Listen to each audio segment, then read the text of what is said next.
Gracias por acompañarnos nuevamente aquí en Réplica, el programa semanal de análisis.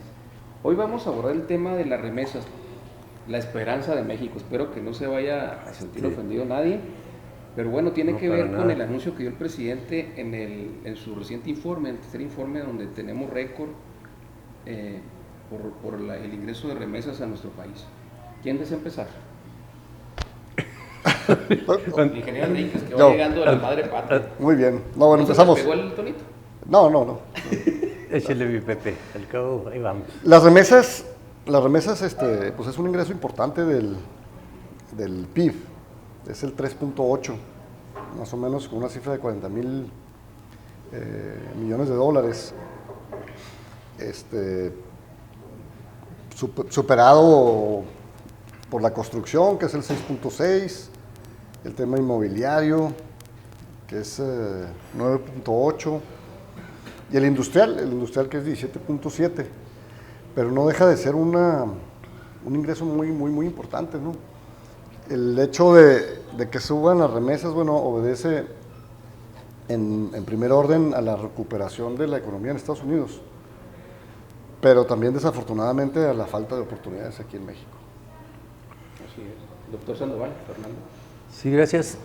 Pues igual como el esquema que yo propongo de que este asunto de las remesas, muy importantes, tendría que verse desde la perspectiva de un análisis político que contemplara pues, aspectos amplios como es la estabilidad y el cambio del país.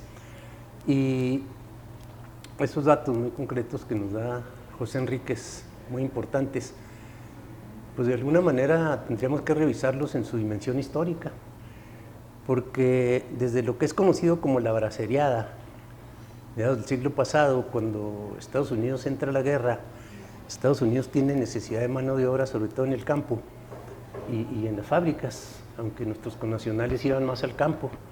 Nos platican de la pizca del betabel, que casi lo piscaban arrastrándose, y luego los centros en donde los preparaban, como uno que estaba en Nuevo México y los bañaban con criolina, o sea, muy maltrato, definitivamente muy maltrato. Y horas, muchas horas. Y muchas horas.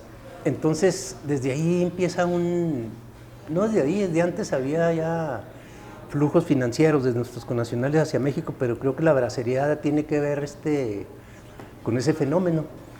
Posteriormente, ninguno de los gobiernos, después de que termina la guerra, Ruiz Cortines, López Portillo, de la Madrid, nadie se escapó de que dependiera un poco o mucho de las remesas que venían de Estados Unidos.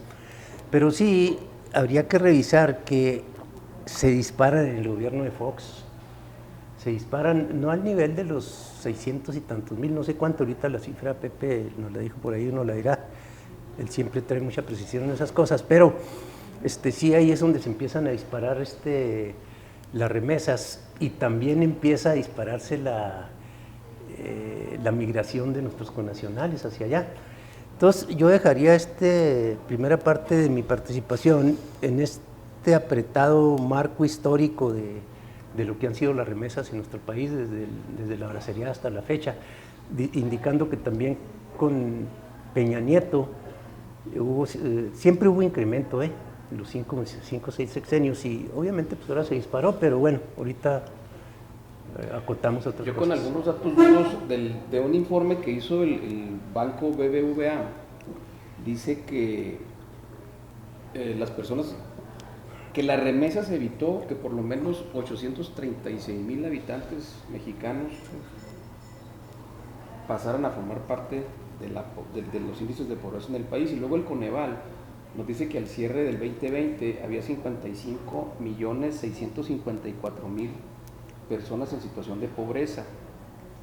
Y otro dato duro del Banco de México, en julio las remesas alcanzaron en México 4,500 millones de dólares, un incremento del 28.6% con respecto al mismo mes del año anterior. Entonces ahí se ve un incremento impresionante, ¿no? El 28.6%. Algunos factores también que pude por ahí recopilar. ¿Por qué se llega a este nivel récord de remesas? Bueno, pues aunque el presidente Trump ya no está en el poder, él presionó mucho y lo hizo público inclusive, y eso hizo surgir un miedo muy fuerte, ¿no?, para las restricciones que él anunció para envío de remesas. Entonces, desde ahí como que los mexicanos empezaron a enviar más recursos pensando que iba a haber una legislación en relación a eso, cosa que no sucedió, y pues esos recursos siguen llegando. Y luego lo que decía José hace ratito, la economía estadounidense pues está hoy nuevamente recuperada, tiene índices muy bajos ya en desempleo, que eso pues beneficia a los connacionales que laboran en aquel país. Y luego algo que es recurrente año con año, el Día de las Madres. Este es un fenómeno que se repite de manera interesante y que hace, pues yo creo que de manera sentimental, llegan muchos recursos, se incrementa pues en mayo también, ¿no? Yo ahí le dejaría porque tengo otros datos también más importantes que comentarles. Ah, no, ya, Bueno. Son los mismos datos. ya entraste en la política. Ya hay que... Oye, y no brincó el Pony. No, brincó el no, cerco. siempre no. ¿No brincó? El ¿Quién es? cerco. El Pony. El cerco. Vale. Bueno. Ya veremos el día 8 qué destino tiene, Sí. en qué corral cae. Aquí, porque con el otro corral no le acabó yendo tan bien.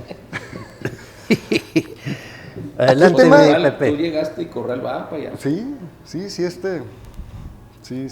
parece que ya tiene boletos para Para el viaje. el viaje el día 8. Eso dicen. Aquí un tema interesante que hay que meditar fuertemente es que este dinero de las remesas llega pura miel, pura mielecita, o sea, no tiene realmente ningún costo atribuible porque ya es el remanente del esfuerzo que hicieron nuestros connacionales en Estados Unidos. Le costó la infraestructura a Estados Unidos. Ellos pagaron sus impuestos, a lo mejor no de nómina, pero sí o de lo que es relacionado con impuestos sobre ingresos, pero sí los impuestos en las tiendas y demás. Y entonces aquí llega una entrada de pura miel. Entonces podríamos verlo como si fuera ya la utilidad, ¿no? Entonces lo justo sería meterle un factor para ver la real dimensión de esa industria y lo que representa para México, ¿no?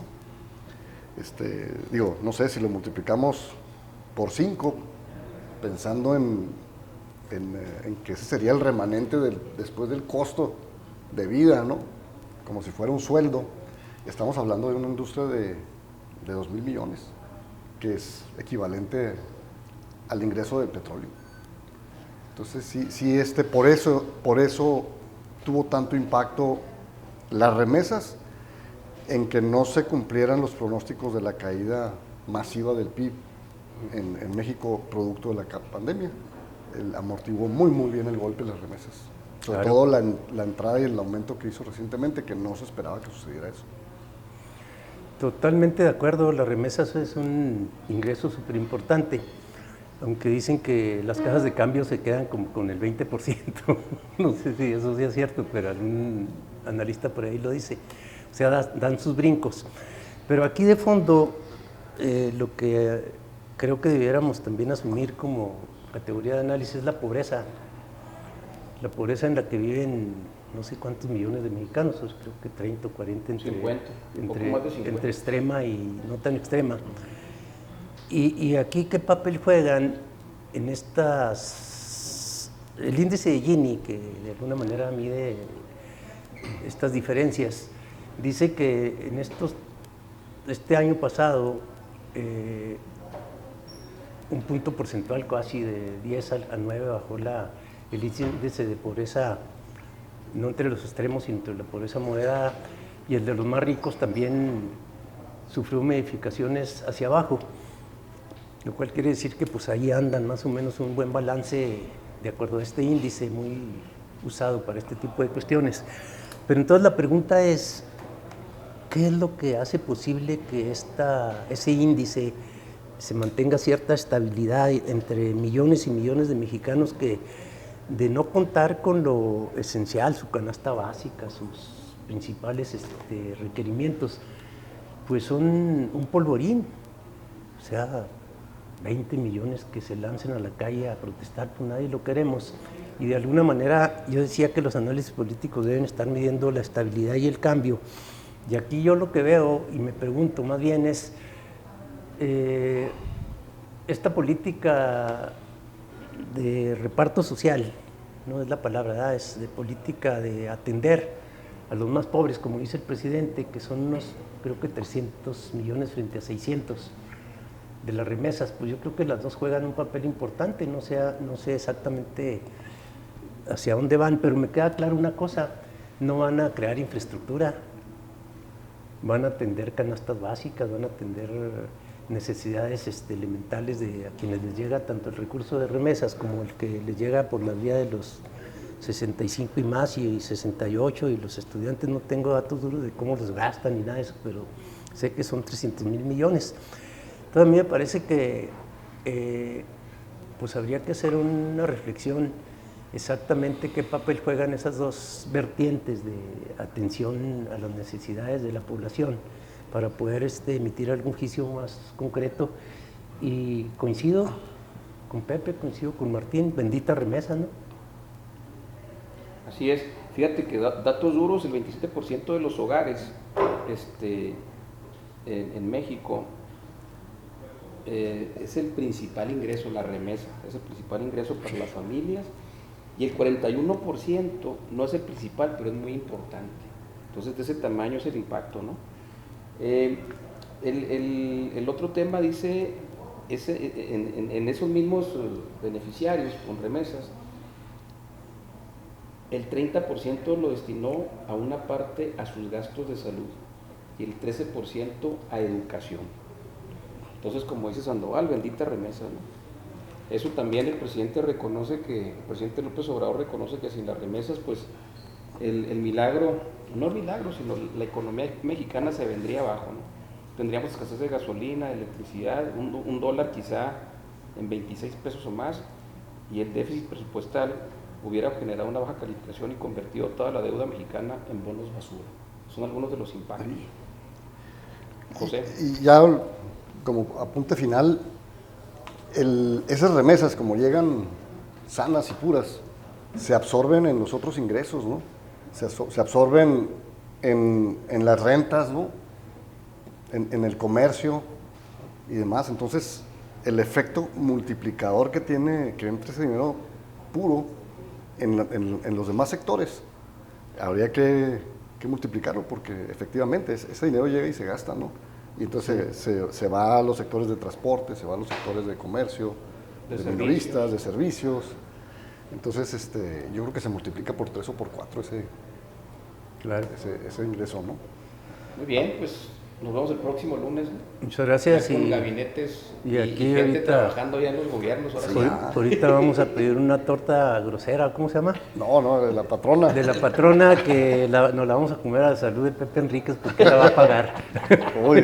Gracias a Mario Carrejo, y aquí estamos desde la casa transmitiendo este programa en el corazón del centro histórico de la ciudad de Chihuahua. Aquí en la calle Morelos. Muy bien, fue breve y sustancioso en mi juicio.